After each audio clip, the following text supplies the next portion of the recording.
Hey, everybody, and welcome to the show. This is Liz joining you from Central Virginia, as usual, in the unceded lands of the Monacan Nation. And I am so glad that you are here again with me today. If you want to find out whose native lands you are on, go to native-land.ca. There's a map of the entire world. I cannot comment on how helpful it is beyond the United States, but I think it's super helpful for the United States. It looks super helpful for North America too. So check that out if you want to know. I'll put that in the show notes. And if you are interested in learning about the sacred feminine in a deeper way, then I would love for you to check out my online school, which is Home to Her Academy. I started that in the fall of 2023. And my vision for this school is to bring together qualified, really engaging instructors who can teach us about the sacred feminine in ways that are rooted in the historical record, as well as being embodied and intuitive. There's no either or here. We get to have both. In ways that are intersectional and in ways that are practical, meaning that we can apply what we're learning to our ordinary, everyday, messy, and complicated lives. So a couple of upcoming classes I want to mention: Returning to the Well, Sacred Feminine Wisdom for Your Motherhood Journey. It's going to kick off on Sunday, January 21st. This was going to happen this fall, and then we decided to postpone it because the timing was a little crazy. I'm also going to teach my course, Home to Her Story, Home to Your Story, which is my introduction to the sacred feminine and an exploration of what it all has to do with you. That's going to start on Wednesday, January 17th, 2024. And then I'm working on a couple for the new year too. They're not up yet as of you're listening to this as of release date, but hopefully we will be up soon. And one of those is understanding lunar cycles, what they have to do with you, as well as sacred feminine mythology related to the moon. And then a sacred land stewardship course, which is going to include an in-person kickoff retreat near Mount Shasta in California, hopefully around Beltane, early May of 2024. So I'm super excited about all this. Check out hometoheracademy.com for more info. You can sign up for my newsletter there too if you don't see what you're looking for right away. It's coming. And hey, you know what makes a really good gift for the holiday season? I'm feeling so promotional. It's so dorky. But listen, if you if you need a good book to read at any time of the year, check out Home to Her, my book, Home to Her, Walking the Transformative Path of the Sacred Feminine. It is available wherever you buy your books, but please do consider buying it from my publisher, Womancraft Publishing. It's an amazing independent publisher, or order it from your local bookstore. And if you have read it, I'd love to know what you think. Your reviews on Amazon and Goodreads in particular are really helpful. I also just love your feedback. So always feel free to contact me via social.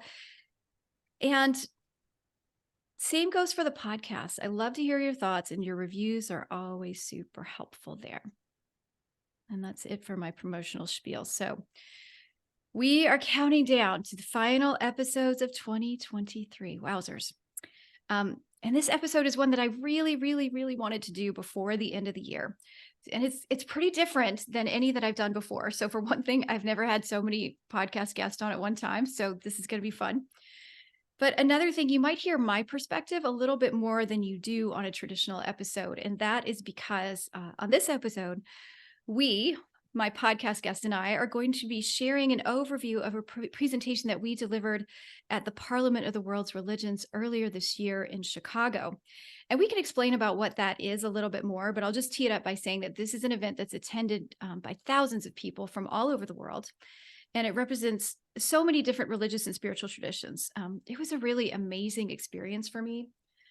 I got to meet a ton of interesting people, including a lot of members of the Facebook group and some of you who listen to the show. That was pretty neat.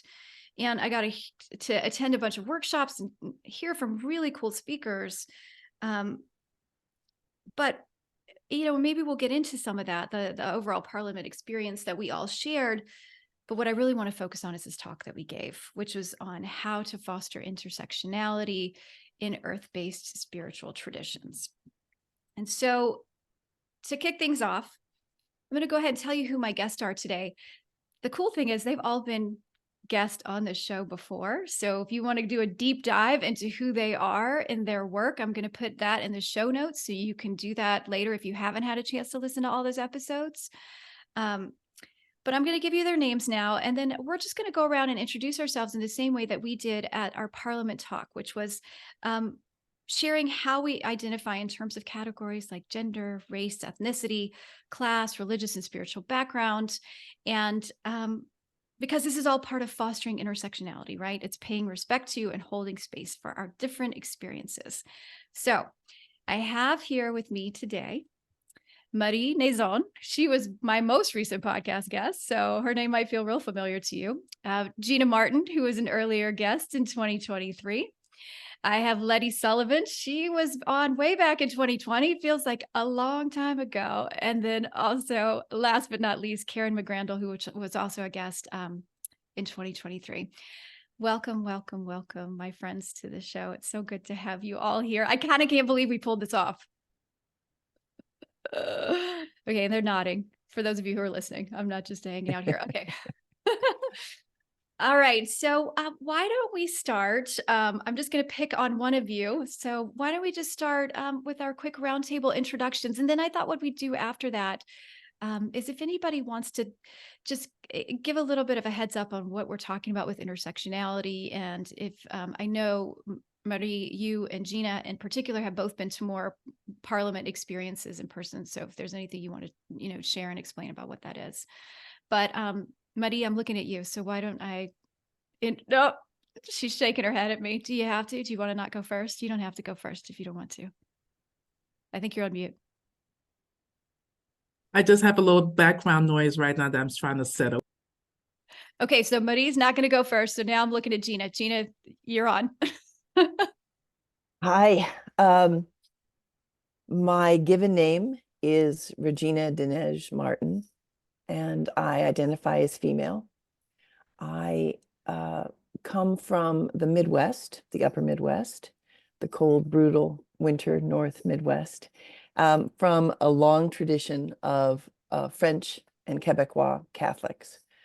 So my family heritage was very mixed. My dad was a hillbilly from Tennessee who they never went to church, and my grandmother was a Welsh witch. So those two traditions crashed into each other like tectonic plates. So I am a cradle Catholic that found paganism probably in my toddler years and have embraced it ever since. I consider myself an eclectic pagan. And what that means to me is that I base my spiritual orientation to the rhythms of the earth, the changes of the season, the influence of the ancestors and the spirits of the land, and build a relationship from that place. In terms of class, I was raised in a very middle class situation, but first generation of my family to go to college. So that set me apart. I became somewhat of an odd intellectual duck in the midst of these hardworking, striving to be middle-class people. And consequently, that really fueled my sense of, I don't belong here. How soon can I get out of this town? Before I fled, like the hounds of hell were on my heels, to New York City, where I found my tribe. In terms of ethnicity, I come from this French tradition and this Celtic tradition. And those two things, as I said, found a way to forge me, even though they felt very, very different and conflicting in my childhood. Thank you. Thank you. Mm-hmm. And I'm just going around the circle now. So Lettie, I'm looking at you, my friend. All right. So I think I'll tackle the subject matter that we're here for, and then I'll introduce myself. So we are here talking about intersectionality, which was a term that was coined in 1989 by Professor Kimberly Crenshaw, and she was talking about all of the ways that how we show up socially and how they intersect with each other in the way that we experience the world and the way that the world responds to us. And so for me, I identify as a woman, and I am a Black woman, born in Chicago and raised in the South, and to a single mom who did her absolute best to allow us to transcend some of the challenges and difficulties that she faced coming up. She wanted to make sure that we were educated properly, that, my eldest sister was the first one to go to college, and to just rise us up out of economic disadvantage that was occurring at the time. In the 80s, the 70s and 80s when I was born. It was a very, very challenging time for my mother to raise 4 kids on her own. And she did it, and she did it well. Spiritually, I come from a lineage of women that were practicing earth-based spirituality. However, it was whispered. There was some shame wrapped around it. And eventually my mother was born again, became an evangelical Christian. And so what my grandmother did with roots and herbs and certain things was not, it wasn't spoken about. It was practicing witchcraft. And so I did discover a bit of it later when my own gifts started to come in. And so I am this blend of earth-based spirituality as well as Christianity as I've come to understand it, and also the goddess culture so I operate as a priestess in the world, and among other things. So that's me. Yes, and thank you for giving us the framework of intersectionality. That's super helpful. Yeah. Caryn, you wanna go next for us? Sure. So I am Caryn MacGrandle. I am the creator of the Divine Feminine app, through which I had the pleasure of meeting Gina, who invited me to participate in this workshop when we started meeting, and we started meeting about a year ago. So we have traveled and gotten to know each other, and it has been an amazing experience. And I did not know the term intersectionality. So this has most definitely been a learning experience for me. I have always been, since starting this work in the app about 10 years ago, I had an experience with Elisa Starkweather and Daughters of the Earth, through which she really set in my mind the importance of, when we balance masculine and feminine, we must also balance cultures and genders and races, which, by the way, is a construct I found out from this book. I'm going to talk more about all of that later, but to back it up again, I identify as she, her. I am from, I really don't honestly know. I'm Celtic background and rather a mutt of a mix of Polish and very much, my mother was the first in our family to ever graduate from college. My great-grandparents came over from Europe. I got a mix of background from her. She was kind of the only one around to tell me, and it conflicted. So I was like, 3 kids, 4 kids, what were their names again? So I don't know. I heard this story that my great-grandfather was put on a boat at 14 because his parents believed it would be a better world and a better chance and an opportunity for him over here, and they couldn't take care of him. So I can only imagine what it would be like to set off at 14 on your own and never see your family again. I grew up in Plano, Texas, for the most part, which is a very great school district, 98% white. But, of the dozen Black people that were there, one was our class president, one was our homecoming queen. So I grew up with the thought, I'm not racist. And I've been doing a lot of dismantling of that, just like I've been doing a lot of dismantling of my religion. I grew up Catholic, and I always loved the sensual side of Catholicism. I loved the incense, the statues, the dust motes floating through the church, and the pretty statues. And most times I would listen to the sermon and say, huh? What? So, I've been balancing a lot with I identify with the divine feminine. I identify with goddess spirituality. I believe that she is found in every single religion out there. And I have lots of friends in all the religions, and I believe it's her time. And I'll cut it there. But the work that all of these women are doing, and a lot of the people listening, I know as well, this whole workshop experience has just been an amazing proof of how everything ripples out. And it's just participating in this workshop has changed me. And I'm so grateful to each and every one of you. And I'd love to share that in a little bit, but I'm going to stop there. Thank you. Thank you. Thank you. Beautiful. And Marie, do you feel ready now? Yes, Okay. yes. All right. Oh, geez. I am Marie-Claude Nazon, and as my title notes, Mambo, and I'll explain that in a few minutes. I'm coming to you from the land of the Lenape people in Harlem, New York, but I'm originally from the land of the Awak and Taino, from the island of Hispaniola, born in Haiti, Port-au-Prince. I identify myself as Afro-Caribbean, though I was raised from the age of 7 on these lands of the United States.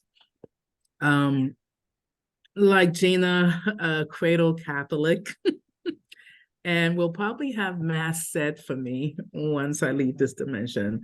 That's my instruction to my daughter, is to say mass for me, because that is part of who I am, my heritage.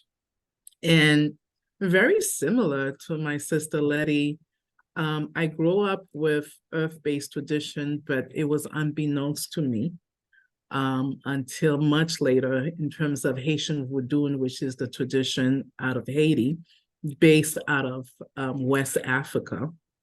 My mother practiced Voodoo, but never really shared what she was doing. I saw things around my home, and much later, until I actually was initiated as a Mambo in Haitian Voodoo, that I understood that, this is what she was doing. But at the time, did not feel comfortable, and I think really protecting the family, because African-based spirituality is vilified for most part in these United States and in other continents as well, in Europe. And so much later in my life, not much later, I began to really dive deep into that African spirituality in my 20s. But I'm an initiate of Haitian Voodoo, which is called a Mambo. I'm also an initiate of Ifa, which is in the Yoruba tradition, and we are called Iya. And it's the question of the intersectionality. I've been stepping into these spaces for as long as I can remember, especially in spirituality, as I also am very much involved and engaged in Native American Lakota Sundance and sweat lodges for going on 30 years. I also practice Hawaiian spirituality. And along all of those paths, I recognize the similarities in the roof that we have. With Gina Martin, I'm a member of that community in terms of the Wiccan community at Triple Spiral, practice raising and calling in the moon rituals with the priestesses, the Wiccan priestesses. So I consider myself also a Black witch. And yes, there's several of us that are there. And so for me, growing up in these United States and having the base of Afro-Caribbean have really formed who I am, raised in a very middle-class environment, and yet understanding, especially coming from Haiti, just the challenges of that country and the contribution of Haiti in terms of spirituality and other things that it has contributed to the world. So all of that brings me to who I am and where I am today. So intersectionality is each and every one of us, and we bring something very special when it comes to the goddess. And all of this, lastly, for me, and even the Catholic Church has been informed by the she, has been informed by the goddess. And so I walk with her each and every day, and I find her in each tradition that I have been in. Thank you. Yes, and it is that thread line, isn't it? Well, whatever we're going to call her, the goddess, the divine feminine, the sacred feminine that brought all of us together. And I think most of the listeners have probably heard my story in bits and pieces, but I'll briefly give you my background in those terms as well. In terms of gender, I've always identified as female. And most of you have heard me reference that I grew up in the Deep South in Georgia, was raised as a Southern Baptist, and grew up in a house that was, we certainly considered ourselves middle class. I think after my parents were divorced when I was young, that's questionable. We were probably flirting pretty close to the poverty line, but I think we thought of ourselves always as middle class. And I do think that in and of itself was perhaps a privilege of whiteness. And my mother's status as a teacher put us kind of in a class of, certain level of education. And so we didn't think of ourselves. We never thought of ourselves as lower class in any way because we had that. And then, in terms of my ethnicity, I am, I think, mostly English and Scottish, some Northern European, but my family, at least on my mother's side, has 400 plus years on this soil, this American soil. So to me, this is very much home. And for better or worse, I feel about as American as they come. I am one of those really privileged people who has documentation of a lot of this on this soil. And so I know that my people fought on both sides of the Revolutionary War and both sides of the Civil War. I know that I have ancestors that enslaved people because I've seen the wills that detail that.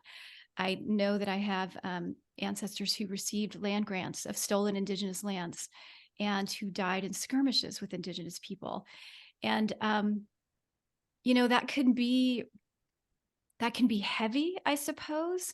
And I think when I first started learning all of this, it felt very heavy. I would say now it feels like an honor to hold all of this at this particular point in time, because I have so much, I have privilege, I have awareness, I have spiritual awareness, and it means that I can do something with this, that I can be in a position to offer healing to my ancestors and to not pass on baggage to my children. And it's not like I know how to do that all the time. A lot of times I feel like I'm kind of fumbling in the dark, but I feel grateful that this awareness came to me at this particular moment in time, in this incarnation of me, so that perhaps that I can do something about it. And then in terms of spirituality, y'all know I'm a goddess lover right here. But yeah, I am interested in honoring the divine mother in all her forms. And so often that is rooted to the earth, which is why this was such a perfect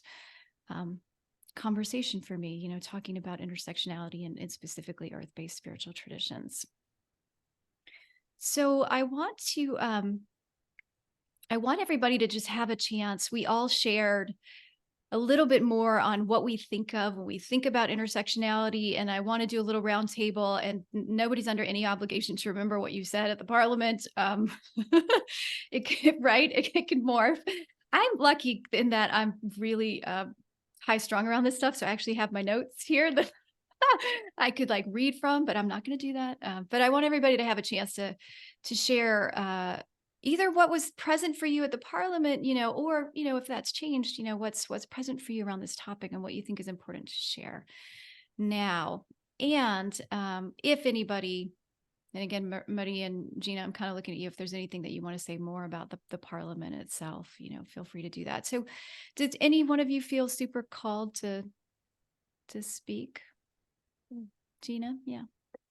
One thing that became so clear to me is that this gathering of beautiful women who came together to create this presentation for the Parliament is that we had the opportunity to explore not only our intersectionality between each other, but also the intersectionalities within each one of us. And we spoke of this when we gave our introductions just now, the confluence of traditions that come together within our DNA and within our family lineage and our class identification, and also our spiritual paths, which have asked each one of us to meet and greet different traditions with open hearts and open minds.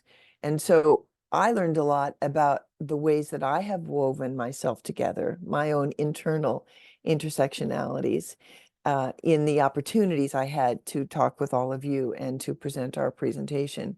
And that is such important work, to look within and see all the different bits and bobs that have woven together, all the ancestors that are responsible for us being present today, all of their contributions, and to not disparage any of it, but as Liz said, to hold it all, to have the opportunity to perhaps be, and this sounds a little grandiose, but to be light bearers for how to be in a process of becoming more whole in this time in history when everything seems to be pulling not only groups apart, but families apart and individuals apart in their self-definition. So if we have woven ourselves together better, which I believe we have through this process, then I think that enables us to perhaps demonstrate to the bigger world how that is such a healing and useful process of weaving together, of pulling together our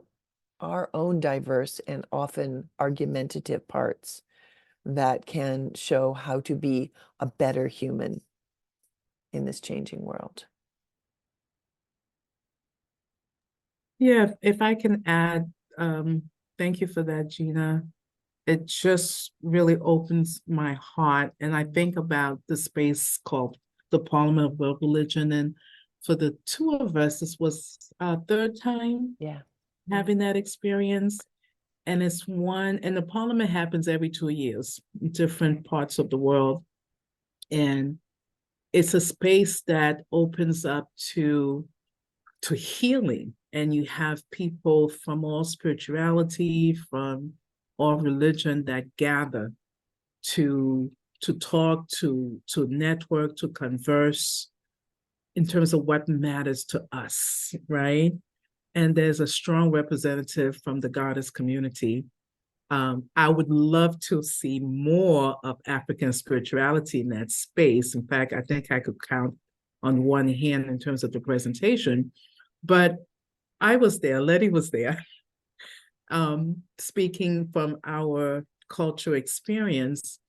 And that space really brings the intersectionality of so many different traditions, and also, for me, just a care for Gaia, for the planet. So there were a lot of sessions on the environment and the climate crisis, and people coming together to say, what needs to be done? What can we do? Right? And that speaks to the Divine Mother because she is nature.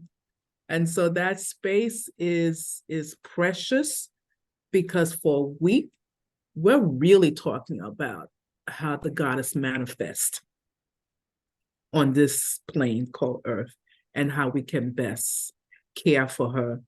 And so, yeah, it's just a fascinating experience. And then to be able to connect with this group of exemplary goddesses and priestesses was even more special for me. Yeah. So I would love to jump in and go next.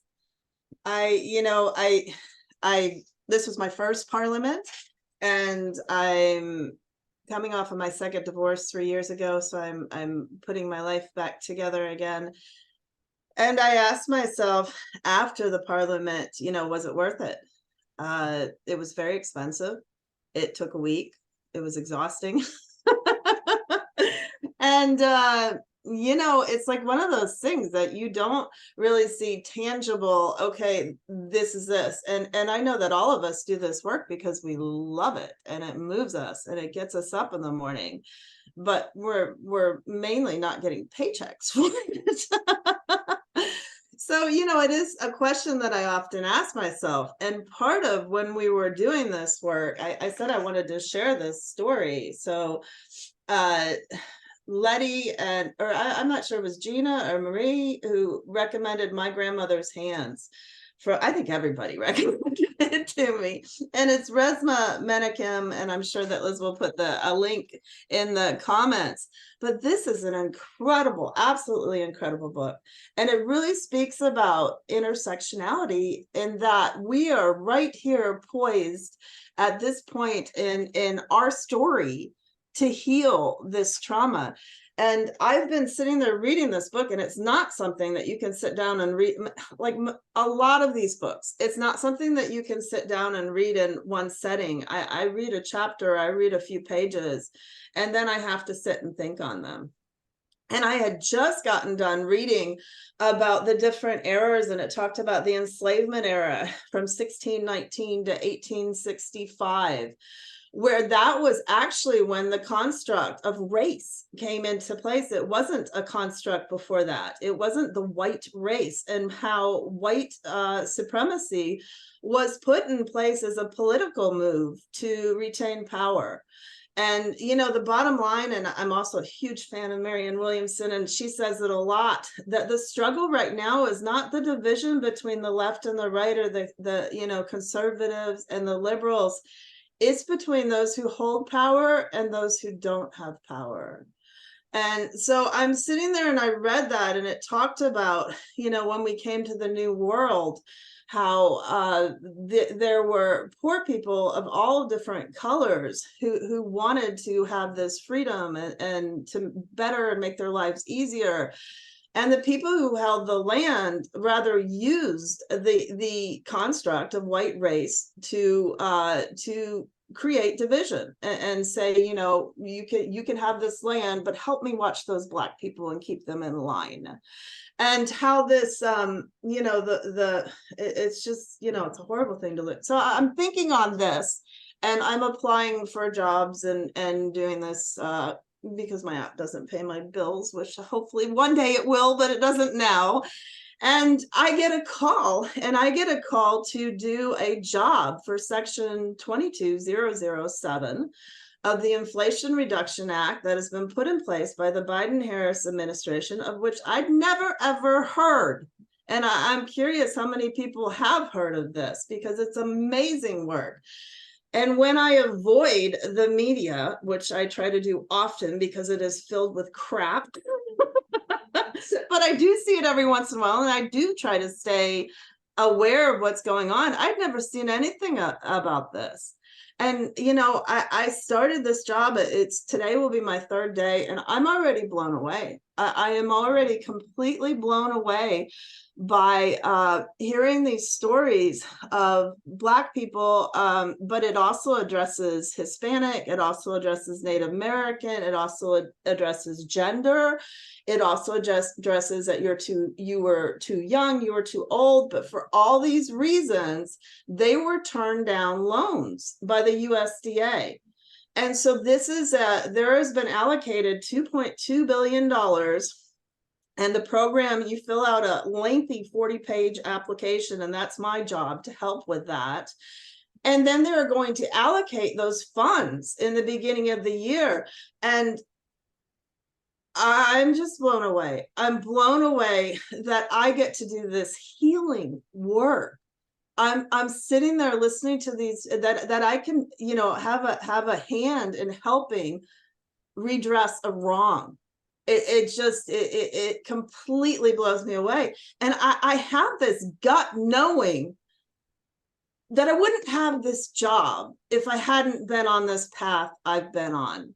And if I hadn't gone to Alicia Starkweathers and listened to her when she said, we have to include everybody. And if I hadn't kept my ears open and made sure that I tried to reach out to as many people. And if I hadn't said, yes, I'm in, I want to do this workshop on intersectionality. Let's talk about it, you know? And if I hadn't said, yeah, I'm going to read the book, you know, how everything just leads to another. And I just feel, you know, beyond belief privileged and honored to be at this point in our story. I've spoken.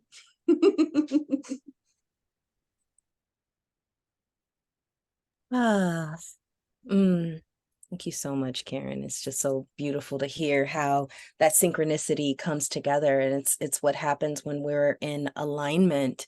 And I think that's one of the things that speaks to intersectionality, is that we come into alignment with one another.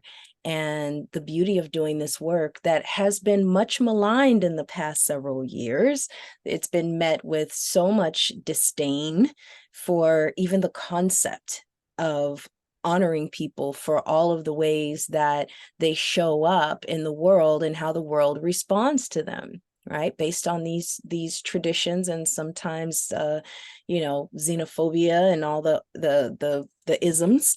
But to when you're sitting in circle and when you're in spiritual practice with someone, you get to really witness and have compassion for the fullness of how they show up. And that's, you know, that's what's been so beautiful for me in being in this circle, in this conversation, that, you know, we had almost a year to prepare for our presentation at the Parliament. It was my first Parliament, and it was here in my city. So I didn't have to go anywhere. I was 10 minutes away from the venue, which was nice. And what I loved most about it is that you got to be really present with all of the ways that the divine expresses itself through humanity. And it reminded me of that Rumi poem that said, let the beauty we love be what we do, that there are hundreds of ways to kneel and kiss the ground. And so as I was witnessing all these spiritual practices, all these myriads of ways that we can kneel and kiss the ground, and to love the earth and love one another, and to see the ways that so many peoples were rising above the legacy of oppression and abuse and war and all those things that had occurred in the past, but also presently occurring. It was heartening. It was encouraging to see so many people that were standing for peace and standing for love and dedicating their lives and their voice, sometimes at the expense of, you know, peace and well-being and maybe, you know, other things. But that there were people that were absolutely committed to walking a path of compassion and love and honoring humanity, and also honoring the divine feminine as she showed up. So I just, you know, grew tremendously in this process with you all, but also just having that experience at the Parliament. I had heard of it. I didn't think that I never would have thought that I would be participating, not as a spectator, but as a facilitator in some respects. So it was truly an honor. So I'm complete. I feel like I'm getting a little weepy over here. I don't know. I just love you all so much. I'm so glad that I've been able to be part of this experience with you all. I was thinking about, well, because I had my notes, so I could go back to see what did I want to say. And I think when we were at the Parliament this summer, I was really present to my land. I am been a little less present because it's cold here in Virginia, and it's taken a lot for me to get outside. I'm doing it, but it's cold. But I was thinking about intersectionality in terms of permaculture terms of edges and boundary, and I am no permaculture expert. But I found that useful because we were talking about from earth-based spirituality, like using that lens. And then what really kind of looking into what those meant to me, and the difference between the two things. And in permaculture, I don't know that boundaries are so much part of permaculture, but I know that edges are. And that is an area with the greatest biodiversity. So there's a lot happening right at those edges. And then if we think about that in terms of humans and meeting up with each other in those spaces, it seems like there's such huge opportunity for beauty, right? If you think about places of that intersection in nature, I don't know, they might look kind of wild. They might look, there's a whole lot going on there. And so if we think about that in terms of ourselves, what does that mean? And I kind of imagined, me walking from my yard out into the woods beyond my fence, and what happens when I do that. And in the summer, there are grasses that come all the way up mid-thigh. There might be snakes out there. There's definitely ticks. There's a whole lot of stuff going on out there. And so I have to walk really carefully. I have to be slow. I have to be really intentional. I make it a practice not to try and destroy the habitat or the life of anything, whether that's a tick or a spider or anything. So I'm trying to walk really gently. I'm saying my prayers to the mama tick. Please don't attach to me. Please go your way. And so if I apply that back to spiritual community, what does that look like? I think there's lessons. There's lessons for me, especially as a white woman. And I feel like maybe if I were a white woman, if I hadn't been kind of indoctrinated in this culture, this would be more obvious. But I do think for a lot of us is something we have to practice, which is moving slowly and with great care and great intention, and making sure that we don't make any assumptions that our steps and our thoughts are the most important ones. And then there's care, right? There's repair. If we step on something that we didn't mean to, if we create harm, what are we going to do to clean that up? So these are all things that, when I think about that concept of edges, like that's what comes up for me. And then in comparison, boundaries feel more like hard and fast. Like that's the gate. I've created this big 10-foot fence around my yard to keep the bears out, which, by the way, they found the weak point. So, this is sort of a good point with any boundary that humans make. But boundaries they're like checkpoints, right? Of where we want to check in, like where do we want to maybe stop for a moment and say, do I want to let this in? Do I want to keep this out? Do I feel like my nervous system has the capacity to hold what you're bringing forward here? Am I ready in this moment? I think sometimes our belief systems can become our boundaries if we're not careful. And then that can really shut out things that can be beneficial to us. And I think one other thing, as I was thinking about this, and this still feels really relevant to me today, is that, again, and I think this is informed by my own experience as a white woman, I don't think culturally, white people are encouraged to get uncomfortable very often. Like, right? Like if we were, then our history of racism would be in all of our school books, and it's not. So I think sometimes we can make the mistake of thinking, oh, this makes me uncomfortable. This is dysregulating to my nervous system. I need to keep it out, when in fact it's a growth opportunity. And so there's a real nuance there of understanding, do I need to create a boundary here? Or is this just, an opportunity for me to get uncomfortable? How do I come back and regulate myself? I don't ask anybody else to do that. But how can I stay in this moment? How can I breathe? How can I accept where I've perhaps stepped on someone else, where I've not been conscious of other things? Take the time that I need to reset and then come back. Yeah.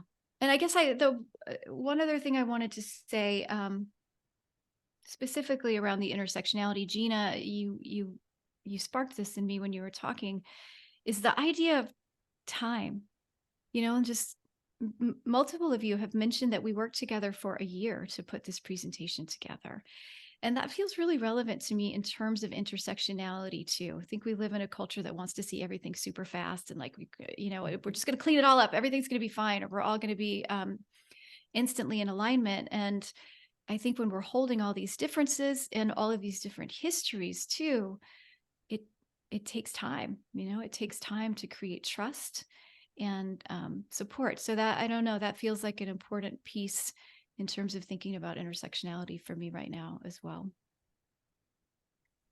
I think the one exemplary moment for me was even before we began our presentation, and you all remember, but our listeners should see that we were placed in a very long, narrow room, which had seating for perhaps 80 to 100 people. And we were cautiously hoping we might get 10 or 15. So we pulled chairs down, way down in the front of the room into a circle. And I was standing in the back by the door because there were so many other things scheduled at the same time and people were getting lost because the McCormick Center was designed by crazy people on crack. And so everybody was getting lost. And so I was standing there saying, is this what you want to do? If so, please come in. If it's not what you want to do, I think they're down the hall. And a middle-aged white man came to the door and I said, are you here for intersectionality? And he said, yeah, I don't know what it is, but I want to hear it. And I went, great. So go on down front. You can take a chair in the circle. And he really froze in his body and got even paler than he was to begin with. And he said, oh no, I'm a back pew Presbyterian. And I said, well, aren't we all here to move a little outside our comfort zone? And I said it in my most sweet Hoosier Midwestern voice with a nice smile, but actually I was poking him in his ego. And he said, okay. I said, look, there's a chair right behind the circle. You can sit there. And if you decide you want to stay, you can move in or stay there, or you can bail. He came, he sat, he listened to our entire presentation through the whole thing, and then came up to one of us, I think maybe it was Caryn afterwards, and said that It was Lettie and I, we were right? together. Yeah. And he said he would have some of the things that he heard from our presentation in his sermon, as he is a pastor of a very large Presbyterian church. So much for back pewism, but still, to me, it represented exactly what we were trying to do, which is what Liz is talking about, was saying, okay, you think this is a boundary, but can you move into that place of slight discomfort? Can you sit there and listen and be made aware of our interconnections in a way that you can not make automatic judgments, but take time. Sit there for the presentation, listen to it, let it percolate through, and then talk to your own congregations or peoples about it. So to me, he was our poster child for what intersectionality can represent. And we also had the young woman there who mentioned that she had been sort of half asleep in the pagan room, because for those of you who haven't been to the Parliament, each faith tradition has a room set aside where they can go and sit and talk with each other. And she was resting there with her eyes closed, and she overheard a conversation where people said, yeah, pagans are great, except for those heathens. And she identifies as heathen. And I thought, yeah, that's exactly why we need this conversation, because those broad brush assumptions about anybody, about any single person or group of people, are almost always about 75% wrong. The broad brush just misses so much of the unique individuation and the preciousness of a human experience. And so she was my other poster child for our presentation. I love those stories. I want to jump in after Gina. Thank you so much. And I just want to add that something I really, really liked about our workshop, and that I do this in so many different avenues of my life now, is every time we had a meeting that we started with an intention, that we started by centering ourselves and breathing and really asking, let us come together, let us listen to each other, let us be guided to where we need to go and what we need to do. That Lettie brought some incredibly beautiful altar items, that it was one of the most gorgeous altars that I've seen. And then I know that we all added small things to that as well. So we brought in beauty, we brought in inspiration, we brought in breathing. And the other thing that I really liked that we did a lot of talking about is being very, very present in our nervous system and what our nervous system system can handle, because I think that has so much, again, to do with where we're at in our story and healing. And that's really one of the things that needs to be healed, and that defines those boundaries and edges for us. Because just as Liz said, you know, your body tells you, well, I don't know if I can handle this, you know, but just learning to recognize those different bodily sensations and accept them, and then breathe through them, and then walk against those boundaries or edges. Beautiful, beautiful things that I think we highlighted.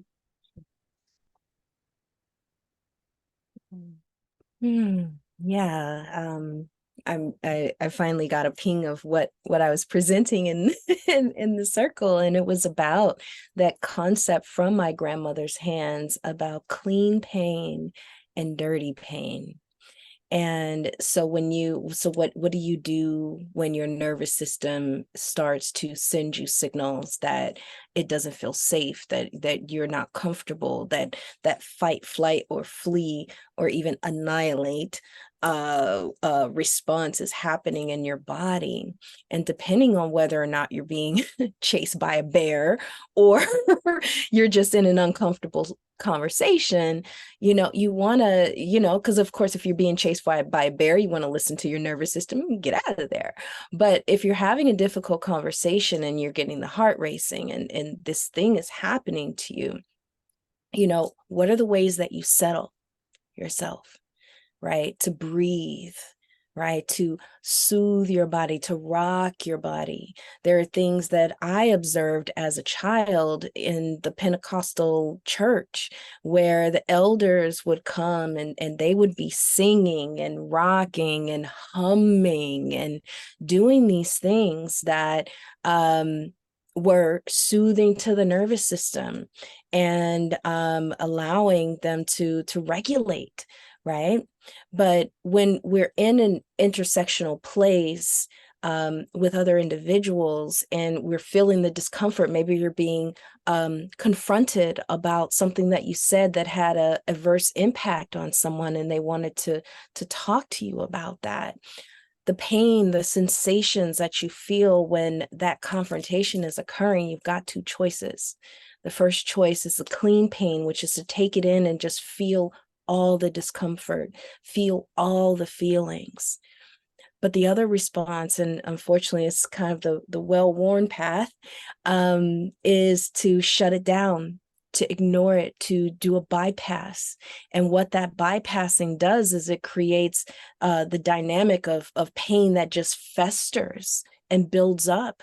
And what it looks like interpersonally is that person may not speak to you again. They may not ever want to be in the space with you. They may never tell you that what you said impacted them negatively.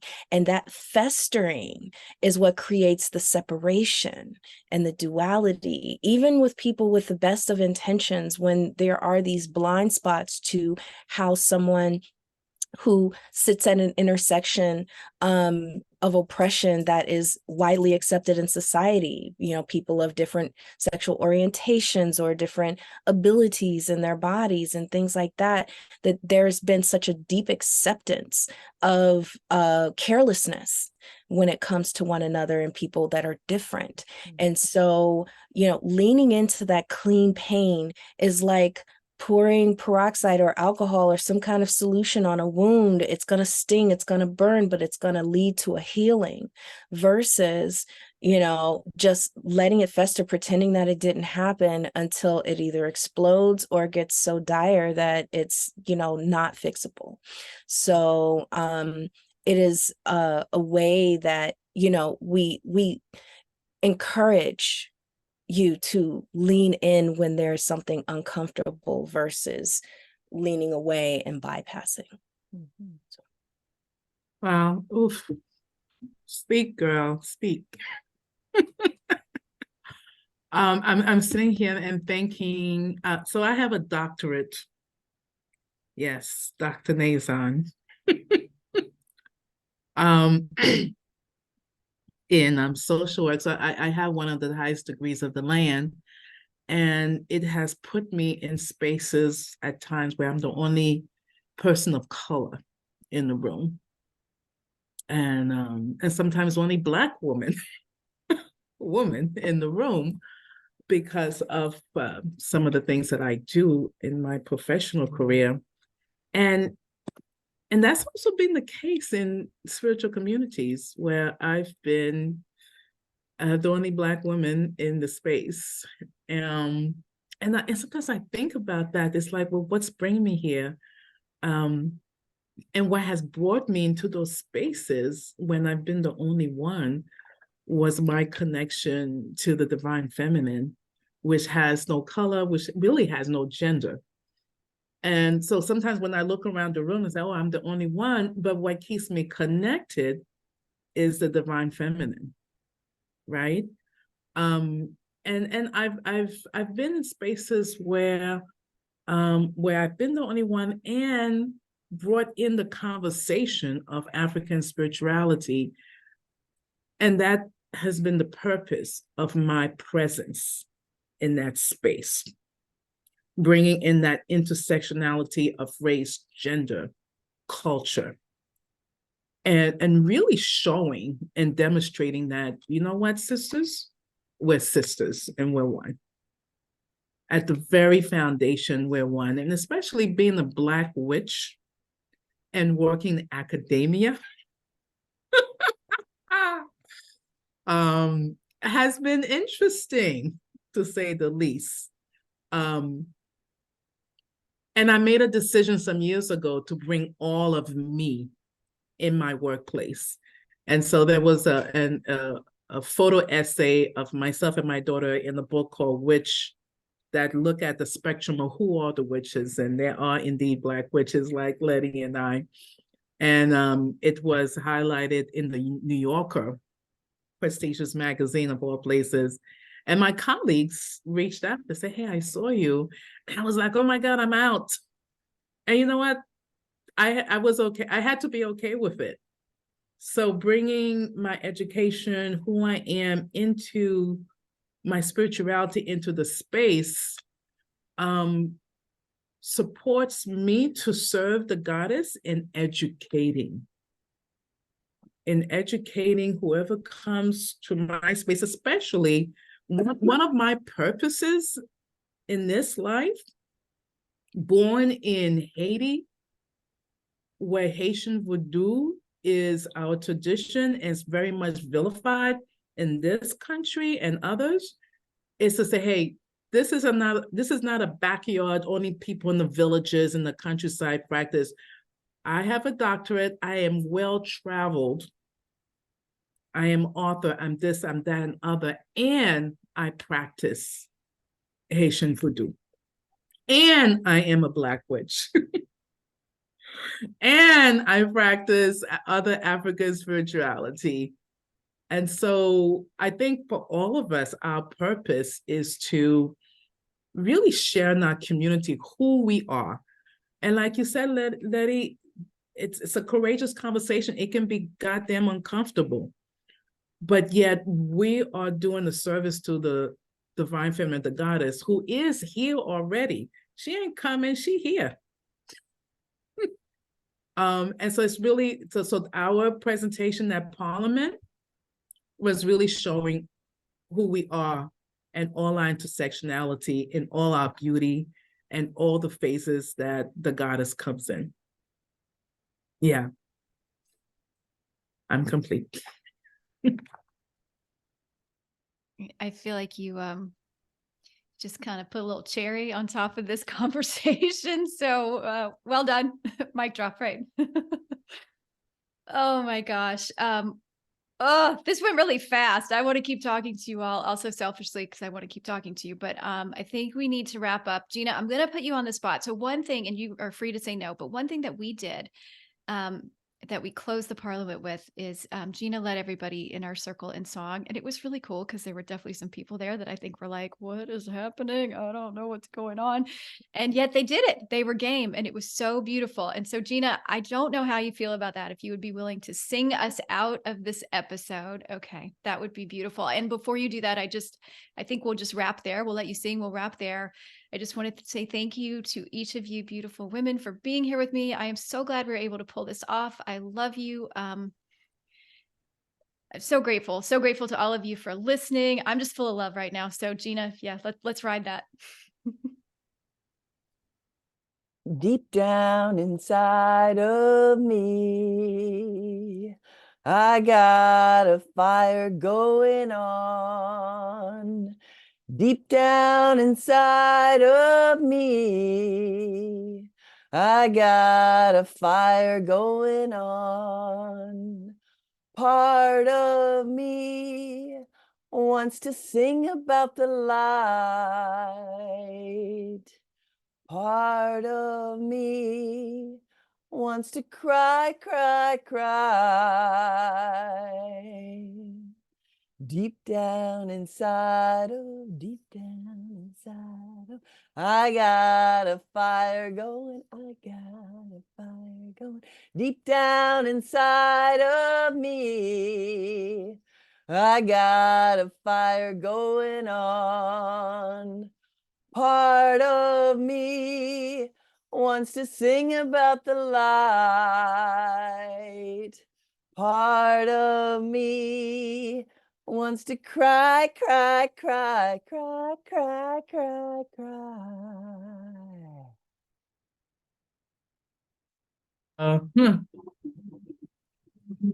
Thank you all. So beautiful.